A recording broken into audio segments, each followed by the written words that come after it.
E aí, Carla? E aí, tudo bom? Tudo bem? Me escuta? Tudo bem.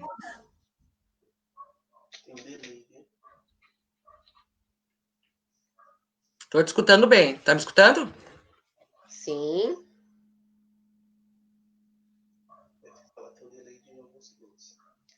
A gente tem só um pequeno delay de alguns segundos, mas tá show.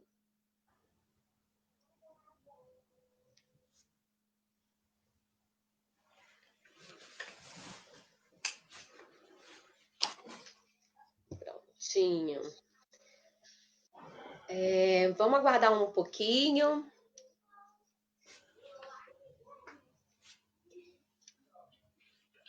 Vamos aguardar um pouquinho enquanto as pessoas estão entrando, né?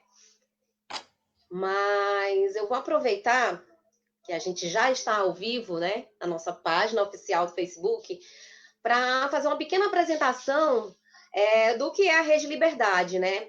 Que ela voltou, já está evidente. Nós voltamos, estamos ao vivo, né? Já estamos realizando nossa terceira live nesse retorno, né? Sempre trazendo grandes nomes da personalidades do nosso cenário atual. E algumas pessoas têm me perguntado o que é a Rede Liberdade. E a Rede Liberdade, ela surgiu há 10 anos, né? Ela surgiu há 10 anos, fundada pelo ator Benvin Siqueira e o Zé de Abreu, né? Também nesse formato virtual, né? A plataforma que utilizávamos mais fortemente naquele momento era o Twitter, onde realizavam as nossas lives, que a gente não chamava de lives, né? Os nossos debates, os nossos encontros, via Tiny Chat, antigo Tiny Chat. E lá nós realizávamos vários debates, conversávamos, trocávamos uma ideia e nos organizávamos. Passou o tempo e a gente meio que deixou de realizar esses encontros, né? E nesse momento atual, em que a gente percebeu a falta de espaço para o debate político, né, para conversas, nós resolvemos resgatar, restaurar a Rede Liberdade. E nesse intuito, né, de vivenciar mais ativamente, né, esse momento político que a gente vive, todo esse contexto que a gente vive de muitas coisas que nós queremos falar, que precisamos colocar para fora, que precisamos entender, né? Por que não nos reunir de novo e trazer pessoas com mais propriedade dos assuntos para vir conversar com a gente? E é isso que a gente vem fazendo. Atualmente, percebendo essa escassez dos espaços, como eu falei, nós não poderíamos ficar como espectadores da nossa própria história. Resolvemos, então, resgatar os nossos ativistas militantes virtuais, né, para essa praça virtual que é a Rede Liberdade. Nós somos uma praça virtual de encontros marcados, agendados aos sábados, sempre às 15 horas, né? Então, fica aqui o convite para quem não segue a página ainda, seguir o nosso Instagram, acompanhar as nossas programações. Na semana a gente vai estar divulgando o nome do próximo sábado, né? Fica ligado aí na nossa rede social, onde a gente vai fazer essa divulgação. Hoje, né, para a gente trocar uma ideia, a gente vai trazer um convidado muito especial, muito querido, né? Que vocês já sabem o nome, vou apresentar ele já já. E junto, para mediar esse debate, essa conversa, né, nós temos aqui a nossa jornalista, né, a Carla Carreta Kunze, 55 anos, gaúcha de Porto Alegre, jornalista, blogueira e militante fundadora do PT. Trabalhou na imprensa oficial da Câmara Municipal de Porto Alegre e na Secretaria de Comunicação e Inclusão Digital do governo Tarso Genro. Essa é a querida Carla, que está aqui ao lado comigo, que vai já tomar a palavra. Né, Carla? Quer falar alguma coisa, Carla? Tudo bem, boa tarde para todo mundo que está assistindo. Estou ansiosa para conversar com o Zé. São muitas dúvidas, muitas perguntas, muita ansiedade sobre tudo que está acontecendo no país. E sobre o futuro, né? A gente tá todo mundo esperando alguma resposta. E o Zé é um posto de respostas, né? Eu tenho assistido algumas lives dele, são aulas de história, né? História da política, história econômica, e inclusive sobre a situação dos militares no governo também, ele tem falado bastante. Eu acho que isso a gente pode tocar hoje um pouquinho. Exatamente. A minha pessoa, né, que vos fala, também estará aqui mediando este debate. Suiane Correia Mendes, 38 anos, cearense da cidade de Fortaleza, arte educadora, blogueira, militante ativista da Rede Liberdade desde 2010. Atualmente resido em São Paulo, capital, onde eu atuo em causas mais voltadas para a área da arte, né, que é a minha formação também de atriz, e de educação, né, como educadora que sou. Impossível não me envolver com essas causas. E para conversar com a gente, o nome que veio hoje, vamos lá? Vamos saber um pouquinho sobre ele? Quem não sabe sobre ele, não é verdade? É até redundante falar sobre ele, mas vamos falar sobre ele. José Disseu de Oliveira e Silva. Zé Disseu. 74 anos, mineiro de Passa Quatro, advogado de formação, liderança desde os tempos do movimento estudantil. Ex-preso político na ditadura militar do Brasil. Ex-deputado federal e estadual. Além de ex-ministro-chefe da Casa Civil do governo de Lula. Atualmente, contribui na construção da contextualização do cenário político através de palestra e suas opiniões públicas. E é isso que nós queremos, sua visão e suas opiniões. Então, com a gente agora, Zé Disseu.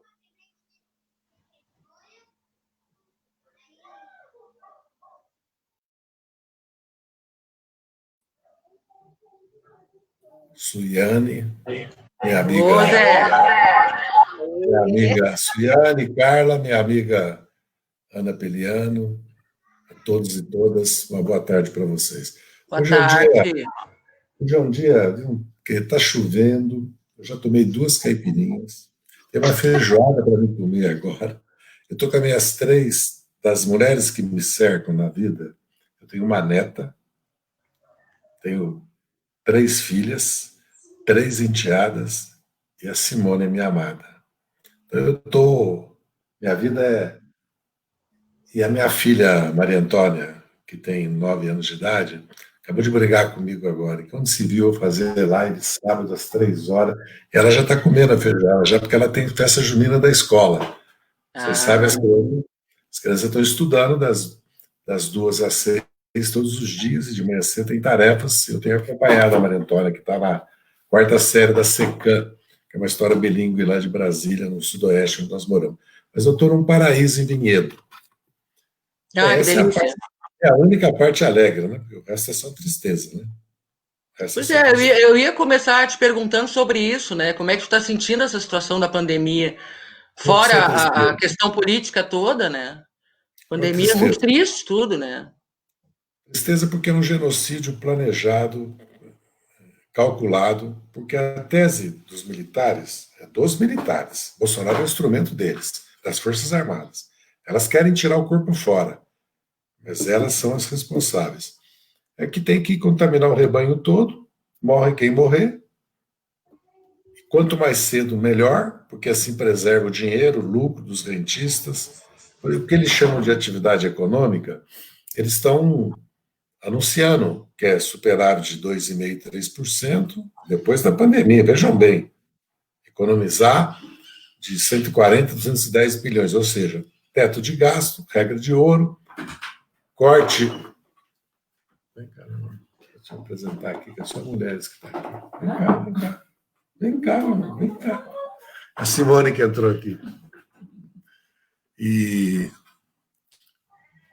Olha, caipirinha!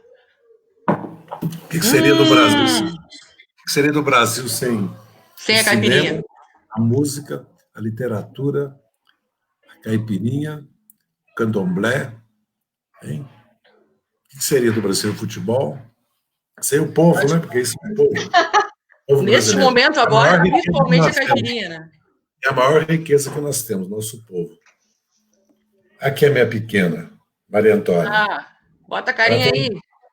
Põe Espia. aqui, Vai mamãe. mostrar pra gente ver. Ela tem hoje. Ai, que linda. Ela tem Oi. hoje. Oi. Tem festa junina agora às 4. Tchau, paixão. José, tu começaste Diga. falando aí sobre os militares. Eu sinto, não sei se é impressão minha só, mas eu sinto que nós temos hoje uma força militar muito enfraquecida perto do que era na época da ditadura. Eu nasci em 64, então eu vivi todo o período da ditadura desde que eu nasci. Me criei em escola pública, hasteando bandeira, cantando hino, aquela coisa toda. E eu me lembro que era uma força grande, né? Hoje tu vê militares sendo comandados por um capitão meio... Alguns dizem que é demente, outros dizem que é psicopata, outros dizem que é só sem vergonha, bandido. Antes fosse né? demente psicopata. Mas eu sinto assim, essa parte dos militares que está apoiando eles são assim de uma fraqueza, até na área do patriotismo, da defesa das coisas do Brasil, da defesa do povo.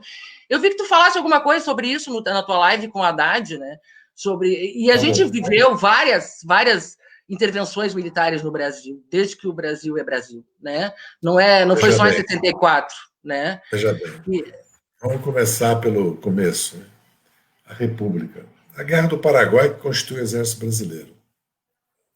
Os escravos, que depois não ganharam a liberdade. Não. Tiveram que lutar. A guerra acabou em 1870. 18 anos depois, a escravidão acabou por pressão externa e porque ia haver um levante interno, porque a economia já estava começando a se dar conta do papel do imigrante e do assalariado na própria realidade dela, desenvolvimento do capitalismo. Vamos lembrar que os ingleses, entre 1870 e 1910, eles constroem as ferrovias e o telégrafo. Você já imaginou a revolução tecnológica, científica que foi o trem e o telégrafo? O correio era a cavalo, e o transporte era carro de boi e carruagem.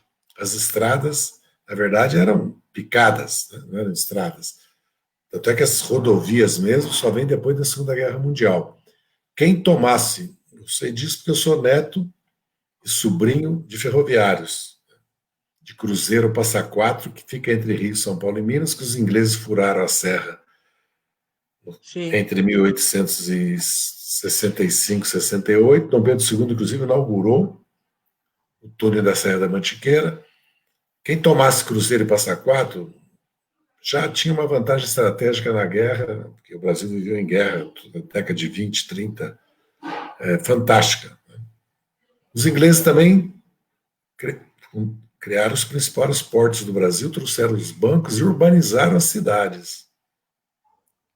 Os militares se levantaram contra o pacto oligárquico da República Velha, que era o Brasil da escravidão, da servidão, das grandes propriedades agrícolas, dependente da Inglaterra, exportadora de matérias-primas e alimentos.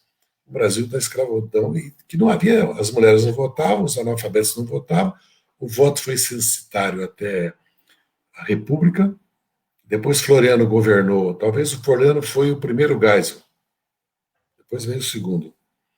E a Armada se levantou. Então, a Armada se levanta em armas. Naquela época, era a principal força, era superior ao exército, para derrubar a República, não consegue. E vem a oligarquia do café com leite, São Paulo e Minas. E o Nordeste, à mercê dos coronéis. Tudo a história vocês conhecem, dos ciclos que o Brasil foi produzindo alimentos e matérias-primas para a Europa.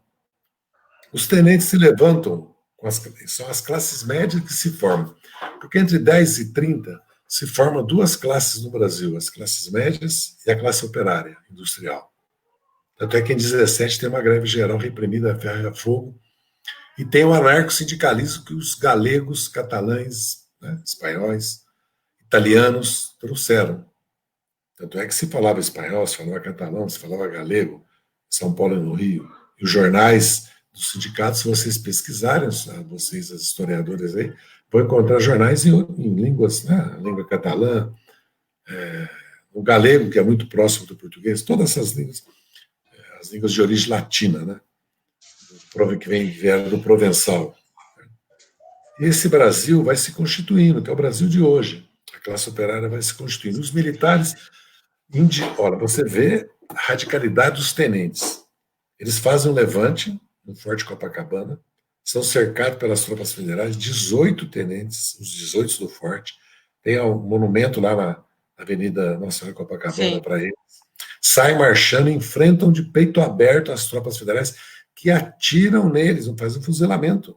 Só Eduardo Gomes, ferido, sobrevive, que virou depois o mais importante símbolo, reserva moral da Força Aérea, fundador da Força Aérea Brasileira depois, na Segunda Guerra Mundial, e líder da direita brasileira que tentou derrubar o Getúlio em 50, 54, tentou dar o golpe em 55 e 61 e triunfou em 64. Ele já estava muito velho, já. Ele e Juarez Távora, o vice-rei do Norte.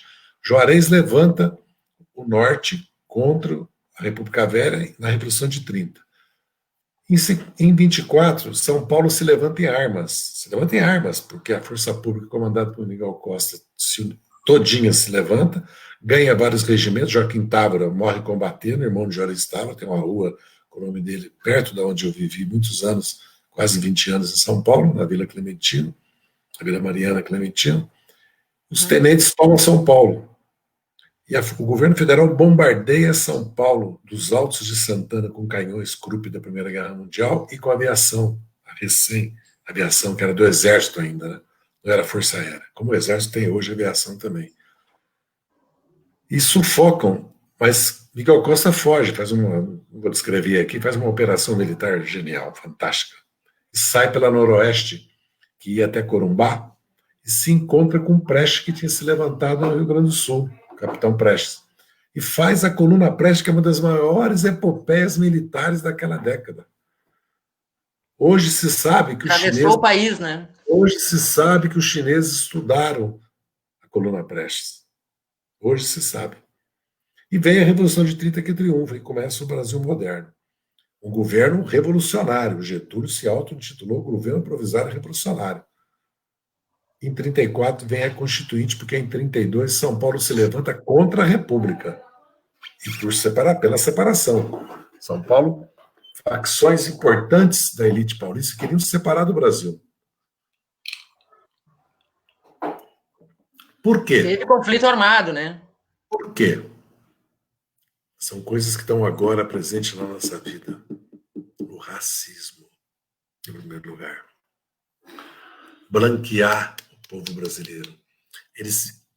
A República Velha, já o Império planejou, e depois a República Velha, a imigração, para eliminar a cor negra, os pretos, os resquícios da escravidão, porque eles consideravam uma sub-raça, animais, por isso que foram escravos.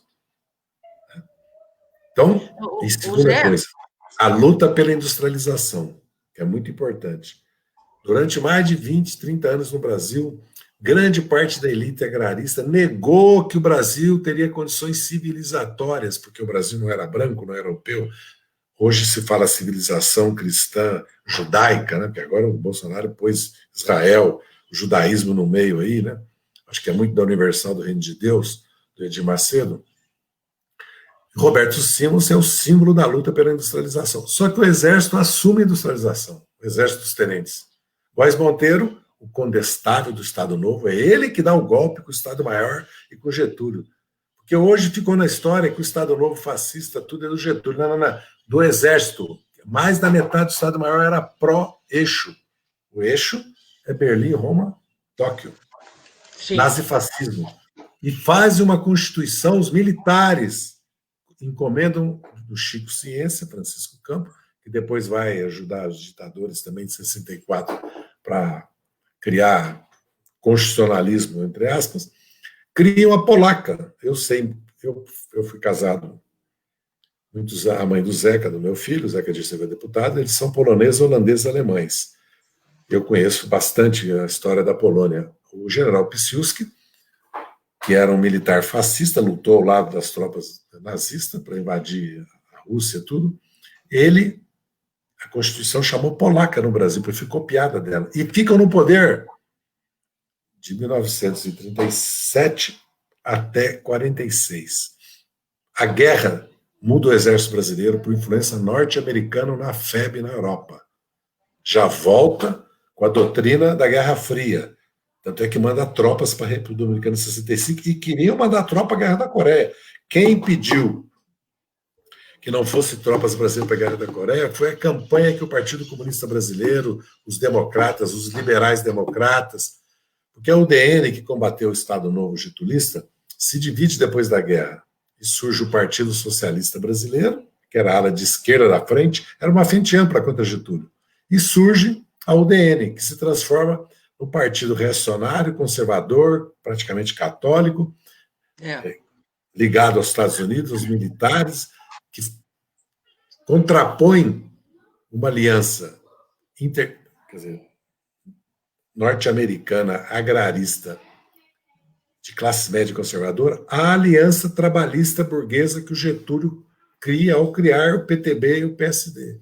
Vamos lembrar que a classe trabalhadora brasileira votou no PTB de 46 a 64, no MDB de 74 até 89 e no PT de 89 até 1914, para colocar um tempo. Os militares, portanto, os militares ficam no poder sempre, de 37 a 46, de 64 a 85, e dão um golpe em 50, 55, 61, fracassados. 50 eles tentaram, que o Getúlio não tinha maioria absoluta, mas as massas populares consagraram o Getúlio, tomou posse. Eles levam o Getúlio ao suicídio, o povo, espontaneamente toma as grandes cidades brasileiras e pastela os jornais da oposição, invade a sede dos partidos golpistas, caça os líderes da direita, que se escondem, fogem para as embaixadas. O Lacerda foi aparecer lá em Cuba, na ditadura batista, fugiu. E em 55 eles dão um golpe para impedir a posse do Getúlio, do Juscelino, que era um continuismo atenuado do getulismo, porque o vice era o Jango. E Lott dá um contragolpe. Ganhou, inclusive, a espada da legalidade depois do Juscelino. O Juscelino anistia 2 tentativas de golpe da Força Aérea Brasileira, Aragarça e Jacorecanga. Em 61, o Jânio, que ia combater a corrupção, imagina. O Collor e o Jânio iam combater a corrupção. A ditadura ia combater a corrupção. A oposição ao Getúlio e ao Juscelino se deu em torno da corrupção. Então, a corrupção já é uma velha conhecida nossa, instrumento da direita, como vai aparecer na Lava Jato agora. E o Collor era o caçador de Marajá. Vocês imaginam, o Jânio lutava contra a corrupção, uma farsa completa, como é agora a Lava Jato. Muito bem.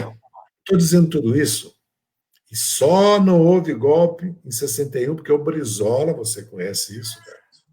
Sim. Com o apoio da Brigada Militar, que tinha armamento tcheco, da Tchecoslováquia, pesado, arma o povo, divide o terceiro exército, mobiliza o povo brasileiro pela cadeia da legalidade, da Rádio da Legalidade. Da Rádio da Legalidade. O Brizola é, na verdade, o antecessor das redes sociais, o grande político. Esse Brizola foi um político fantástico. Sabia tudo de comunicação. Não, e de política. Foi lá, pegou a Rádio Guaíba, né?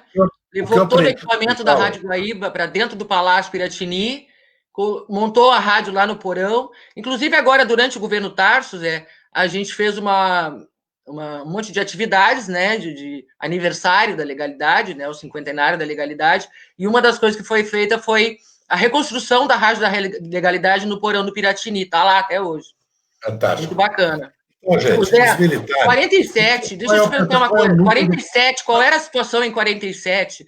Porque eu me lembro que meu pai foi preso em 47 com um outro companheiro do Partido Comunista, que depois foi ser do PDT, o Matheus Schmidt, não sei se tu conhece. Muito. Né? O pai foi preso na mesma cela que ele. Eles foram presos num ato na rua, né? Inclusive o delegado perguntou o que o senhor estava fazendo e o meu pai respondeu: eu estava comendo uma banana. Ali ele já tomou um soco na cara, já quebrou o nariz, né? Era ditadura, mas eu me lembro que na escola, onde eu estudei a partir de 71, por aí, nunca falaram que existia repressão nesta época, né? E, assim como, obviamente, não falaram que a gente estava vivendo uma ditadura. Carla, tem gente agora subestimando a luta pela democracia. Sim. O núcleo do pensamento das Forças Armadas Brasileiras núcleo hoje é o seguinte: nós somos do mundo ocidental, cristão democrático, entre aspas, cristão judaico.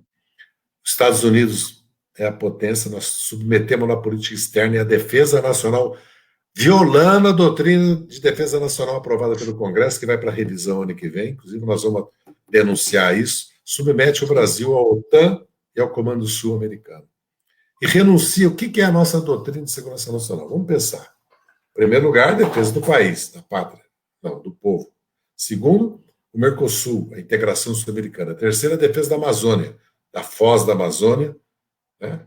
A foz da Amazônia. Terceiro, a Amazônia Azul, que é o Atlântico Sul, que é o nosso interesse na África e no mundo árabe.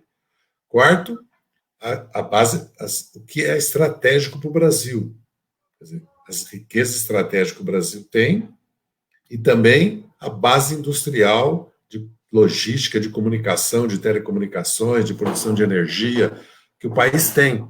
E a construção de um exército para essa quarta geração de guerras. É um exército de guerra espacial, cibernética, híbrida. Eles romperam com tudo isso, mas o governo é militar, são reacionários, conservadores, pró-norte-americanos e ultraliberais. Então, o Bolsonaro é o instrumento dele.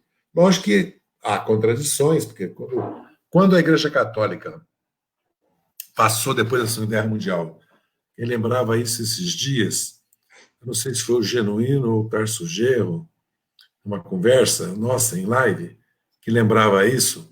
As Forças Armadas criaram a Igreja Católica Apostólica Romana, o Vaticano, criou os partidos democratas depois da Segunda Guerra Mundial, para disputar o poder com os partidos socialistas, comunistas, os partidos liberais, né? E a igreja passou a ter várias correntes e se impôs a teologia da libertação, as pastorais e as SEPs, que é a base da reconstrução da esquerda brasileira depois da ditadura militar, com o surgimento da nova classe operária, porque a classe operária brasileira tem uma história. Ela não caiu do céu. Não. Você vê que eu comecei a trabalhar em 61 como office boy. O que contava naquela época? Portuário, estivador, ferroviário, gráfico, indústria têxtil, de calçados, de alimentos, correios, telefônicos. Telefonia implicava, como hoje os call centers empregam. Então é o seguinte, hoje a classe operária brasileira é indústria pesada, né? Indústria de bens intermediários, indústria automobilística, química, metalúrgica e serviços. 70% é comércio e serviços, que houve uma mudança. E hoje tem automação, robotização, inteligência artificial, precarização, trabalhador em aplicativo, informal, né? Os MEIs, né? E tem a micro, pequena e média empresa, é outro mundo, outra cultura do mundo do trabalho, mas a classe trabalhadora brasileira foi se constituindo e na metade do tempo dos 100 anos de existência dela, para pegar 17, que é a primeira greve geral no Rio, e a fundação da primeira central sindical, 1917, nesses 100 anos, mais da metade ela viveu em ditadura. E toda vez, porque toda a luta que houve no Brasil é para a classe trabalhadora se constituir como cidadã, ter direito ao voto primeiro, porque o analfabeto não votou até 88. E a mulher não votou até 46. Em 34 deram voto para a mulher, mas só se o marido autorizasse. Aliás, essa série, que coisa mais linda. Que era solteira, então. Que está passando que coisa mais linda, mostra o que era o Brasil entre 55 e 65, como é que a mulher ainda era, como os índios, inimputáveis, incapazes. Porque essas coisas porque a gente não entende hoje por que o Bolsonaro tem 35 milhões de votos. Por causa do fundamentalismo religioso, por causa do conservadorismo, por causa da defesa da família, de Deus e da pátria entre aspas. Mas tudo com uma grande distorção, né, Zé? Choque cultural entre os Brasis que evolui e o Brasil da tradição, da propriedade e de Deus, da TFP, né? Porque se você olhar a novela da Globo e da Record, você vê os dois Brasis. Você sabe o que aconteceu em Biúna, quando nós fomos presos? Que, aliás, fez aniversário agora. Fez agora, no Congresso de Biúna. Eita! Nós fomos presos. Não, mas isso aqui é cachaça salineira, ultra especial, coisa boa. Ah, É de só Minas para dar Gerais. inveja. Não, porque Salinas é como champanhe, como a cava, como o prosecco, como o charuto cubano. É um microclima, um terroir, uma tradição, uma genética. 150 anos as famílias produzindo cachaça. Então é top do top do top. Estão É como o Jack prestigiando. Daniels. Eu só gosto de Jack Daniels, eu não gosto de uísque. Gosto de uísque de milho, né? Que na Zé, verdade não é uísque. Então eu tomo cachaça. Deixa eu dizer, essa questão.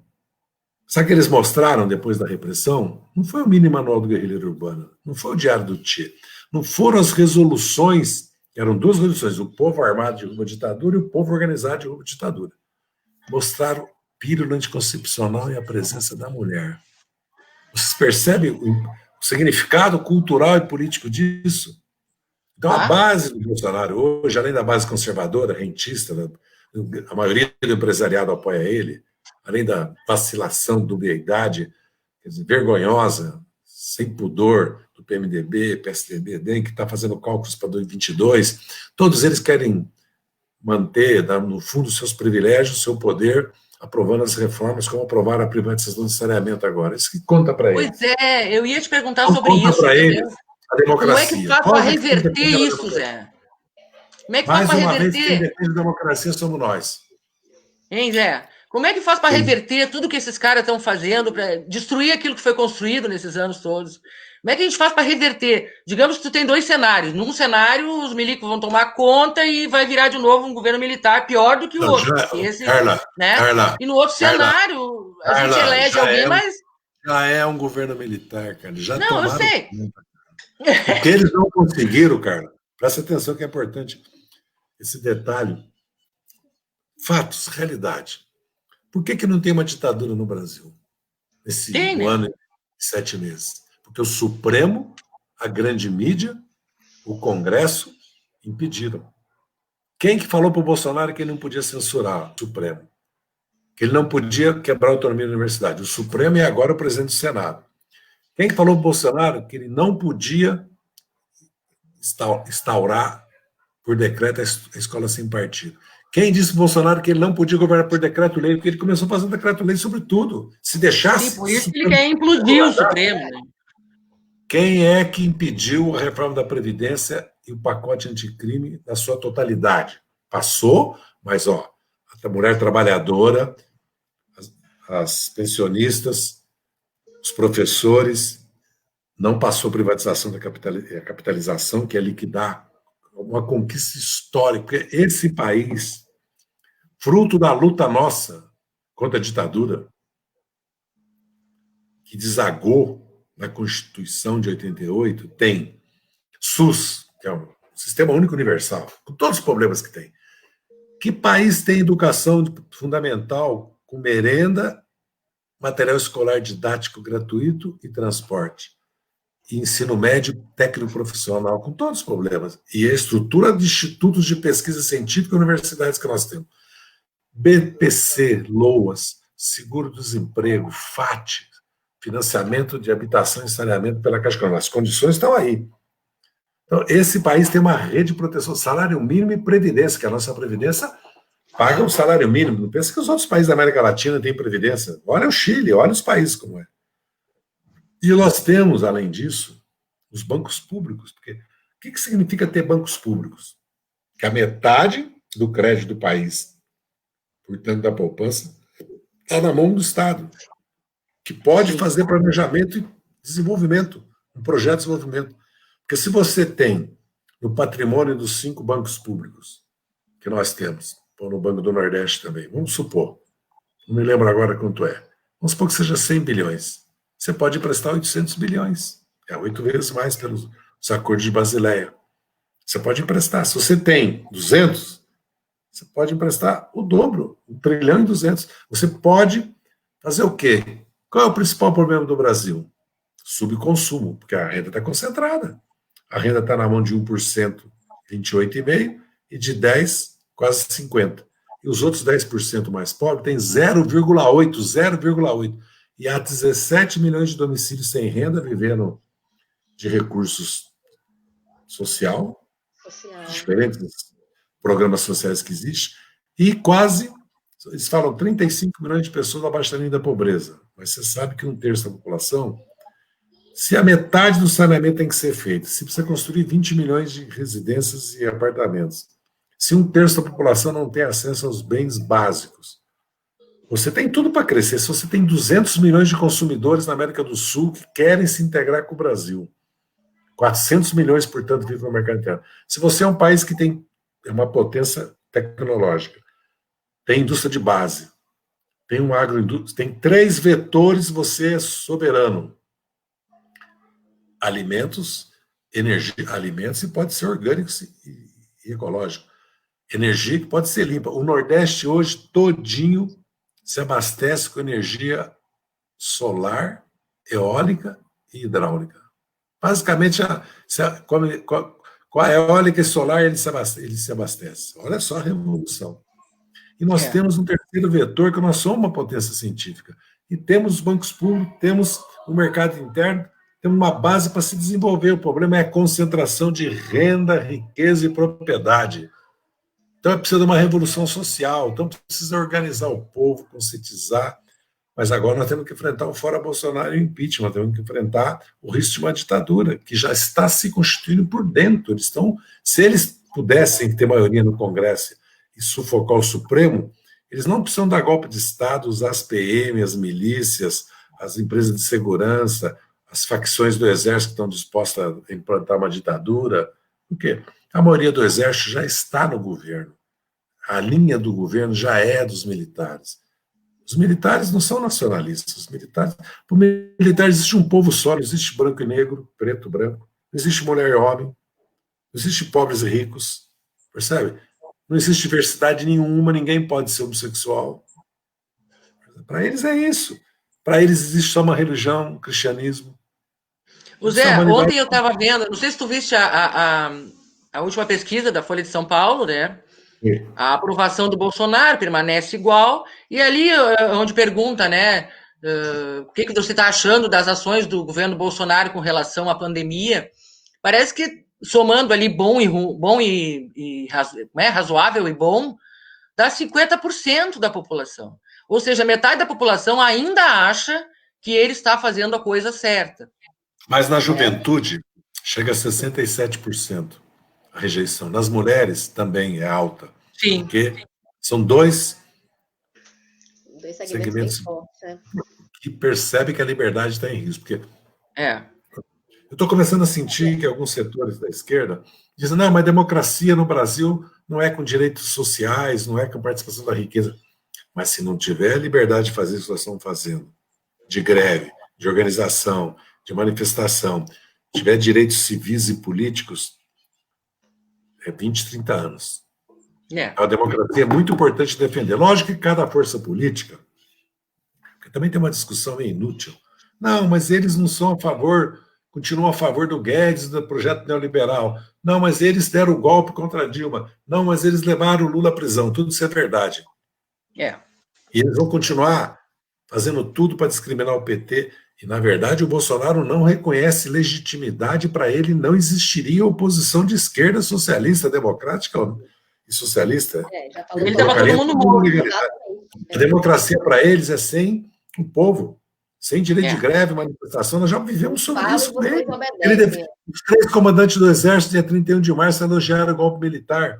Veja bem, o chefe espiritual do Exército hoje se chama Vilas Boas, um general da reserva que está lá no gabinete constitucional, onde, na verdade, montaram o SNI, que organizaram todo o serviço de inteligência da Polícia Civil, da P2, das três armas do Exército, Marinha e Aeronáutica, da COAF, da Receita, do Ministério Público Estadual Federal, organizaram lá no GSI, e organizaram a Inspetoria Geral do Exército para as PM de novo. As PM é a reserva do Exército, e o Exército tem a garantia da ordem. Felizmente, o Supremo diz que o Exército não é um poder moderador, e a própria mídia está dizendo que não é. Certo? Isso aí é uma outra coisa. Portanto, nós estamos vivendo uma situação que a defesa da democracia é prioridade. E, lógico, tem disputa em 20 eleições municipais e tem em 22. Aí você constitui a tua aliança, ou de esquerda ou só você sai sozinho, depende da situação, pode ser que... O PT saiu com o PCdoB e com o PROS, a candidatura do Haddad, mas teve 32 milhões de votos no primeiro turno, depois de tudo que foi feito contra nós em 2015, 16, 17 e 18. Portanto, nós somos alternativa de poder de governo. E a classe trabalhadora brasileira sempre lutou. É uma balela, propaganda política, que a classe trabalhadora vai aceitar menos direito, mais emprego, que a classe trabalhadora despolitizada. Lógico que uma facção dela votou no Bolsonaro, como votou no Collor, no Maluf, no Adhemar de Barros no passado, no Jânio, que é disputa política, cultural. Aí o problema é nosso, não é dela. Nós é que não organizamos, não politizamos, não disputamos. Mas a verdade é que nós temos uma base histórica, um bloco social histórico, que desde 89 disputa eleição no Brasil com 40% a 45% de voto. É só somar. Brizola e Lula, 34%, 35%, na verdade, mais 9,5% do Covas, que era um candidato progressista, era o PSDB ainda social-democrata progressista, dá 45%. Quanto é que soma no Haddad e o nosso Ciro Gomes? Quanto é que dá? Eu não sei, eu sei que o Ciro Gomes está sempre com 12%. Não, mas eu digo aqui porque o Ciro Gomes...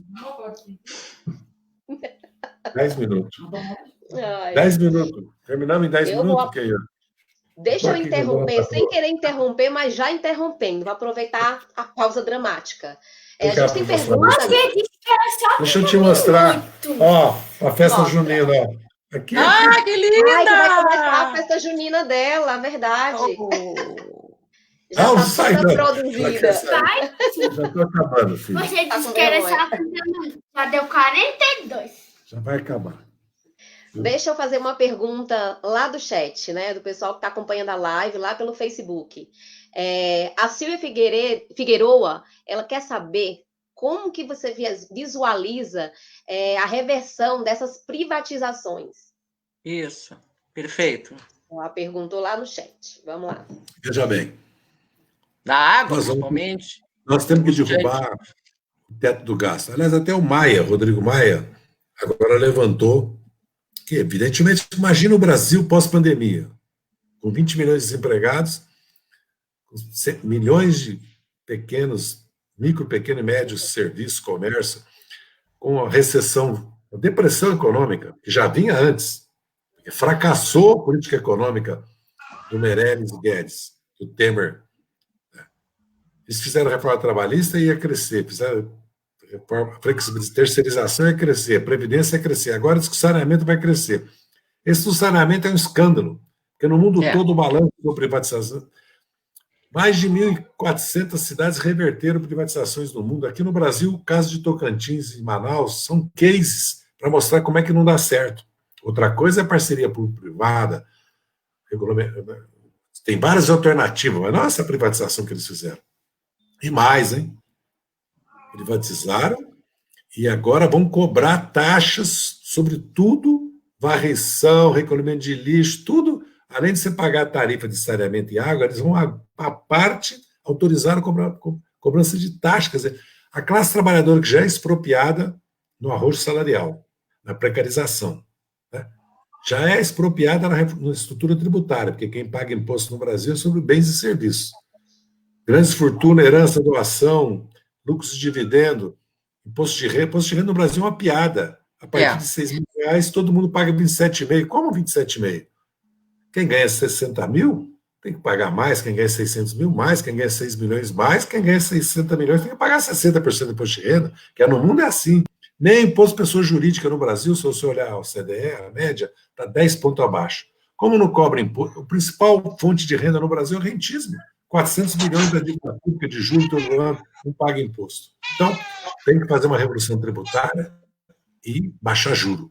O Brasil paga juros de 30% em média, quando a inflação é 1,8% e a Selic 2,25%. O consignado que você desconta da tua folha de pagamento é automático, o super garantido, paga 32% de juros no mundo. Olha o juro na Europa. Qualquer país negativo da dívida pública. Você vai à Alemanha comprar uma fábrica de €1 bilhão. Eles falam, nós financiamos a garantia à própria fábrica, o juro é negativo. Você tem 3 anos de carência e 20 anos para pagar. Você compra na Europa, não compra no Brasil. No Brasil, o juro para a agricultura, que é subsidiado, 6% vira 12%, com seguro, cartório, contrapartidas, tudo. É 3,5%, 4% para a agricultura familiar, vira 7%. Uma inflação de 1,8%.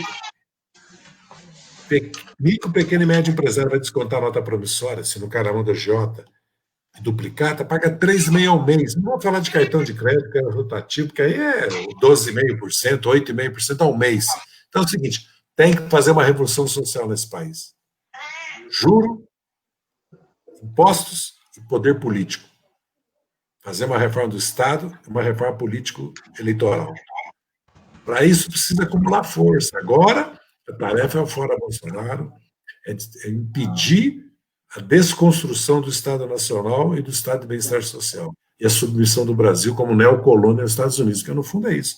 O Brasil é uma potência como o Irã, como a Índia, como a China, como a África do Sul, como a Turquia, como a Rússia.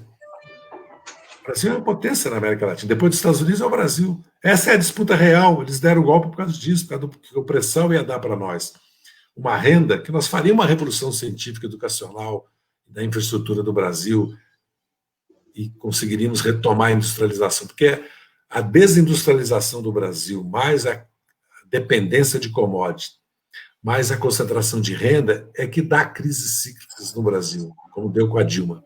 Se você erra no enfrentamento, mas o Fernando Henrique errou no enfrentamento também, quebrou o Brasil 2 vezes, fez um apagão, e por isso nós pregamos a derrubada dele. É mentira que nós pregamos, porque nós aprovamos, derrotamos o Fora FHC em 99, no Congresso de Belo Horizonte do PT. Eu fiz parte dessa luta para impedir isso, porque eu falei para o Lula, você quer ser presidente? Vamos disputar a eleição em 2002. Não permita que o PT embarque nessa coisa do Fora FHC, impeachment do FHC. Nós temos que, renúncia do FHC, que foi a tese que foi levantada pela imprensa, pelo Tarso Genro, que até tinha, assim, vamos dizer, do ponto de vista moral, do imperativo moral, tinha até razões, mas politicamente era um desastre. Infelizmente, eu tenho que... Tem que encerrar, né? Porque sábado é um dia difícil. Mas eu volto. Vocês reorganizam. Depois de 15 de julho, eu estou à disposição, porque eu tenho agenda até 15 de julho, eu preciso escrever, eu estou escrevendo Minhas Memórias, volume 2. Viu? Já está no volume 2. Por essa oportunidade, viu? Eu respondi a pergunta dela. Ela me fez uma pergunta, eu respondi a pergunta. Sim, era sobre a privatização. Respondeu, da privatização. Comigo é o seguinte, nós temos que derrubar a regra do ouro, teto de gasto, e parar as privatizações. Isso não significa que nós devemos manter as estatais como elas estão organizadas. Nem que todos... O que nós devemos manter estatal ou não, fazer parceria público-privada, é um debate. Agora, bancos públicos, energia, petróleo e gás, água, tem que ser saúde, educação, ciência e tecnologia, isso é o Estado. E mais, Zé. No mundo hoje, quem resolve o problema é o Estado. Imagina se a Europa não tivesse o Estado ou os Estados Unidos para enfrentar essa crise da pandemia, emitindo 12, 14, 16 trilhões, e o Brasil tem 500 bilhões de reais de lucro das reservas e pode emitir 500 bilhões em moeda, não vai dar inflação, não vai dar nada. Não fazem por ideologia, porque eles querem, no fundo, eles não querem manter os privilégios e o poder deles, não querem fazer...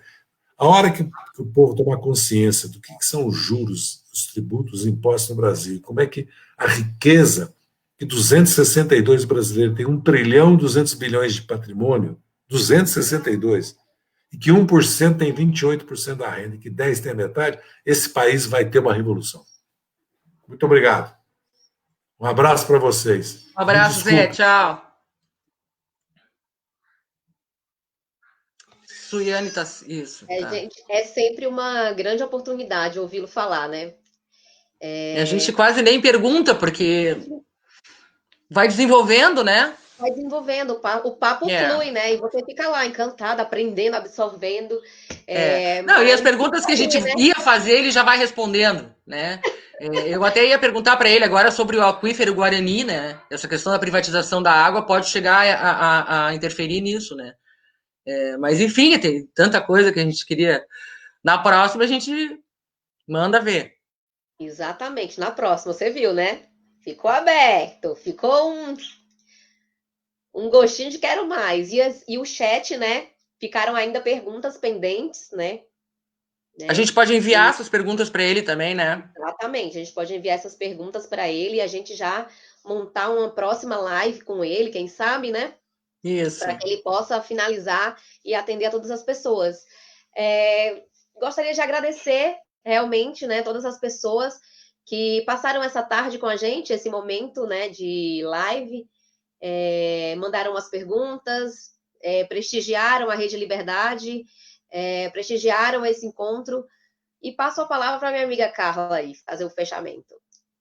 Ok, eu achei muito bom, sempre é muito bom ouvir o Zé, porque o Zé conhece muito a história do país, a história da classe operária, a história das lutas todas, né? Então, isso tudo é muito... Nesse momento que a gente está vivendo agora, de muita tensão, de muita falta de noção do que vai acontecer, porque todo dia acontece alguma coisa diferente, né?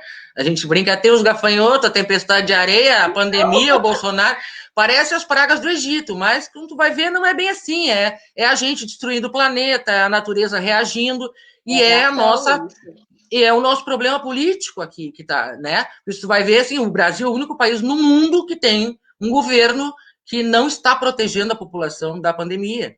Está fazendo de tudo para não proteger. Nós temos um desgoverno. Exato. Então, essas coisas que a gente até queria tocar com ele, mas assim, antes da entrevista ele deu, né? Não quero falar de Bolsonaro, não aguento mais falar de Bolsonaro. Ninguém aguenta mais. Né? Mas foi muito bom, adorei. Foi a minha primeira live, nunca tinha feito uma, mas gostei muito que foi com o Zé, gosto muito dele, acho muito bacana que ele está se dispondo, assim, depois de tudo que ele passou, está se dispondo a continuar elaborando, debatendo o Brasil, escrevendo, conversando. Eu acho ótimo isso, eu acho fantástico a gente ter essa pessoa que, né, que fora o Lula, entendeu? É ele a pessoa que elabora muito, que tem muito a dizer, né? Espero que viva muitos e muitos anos ainda. Isso. Muito obrigado por terem me convidado, adorei. Agradeço também. Tchau, gente. Tchau, gente.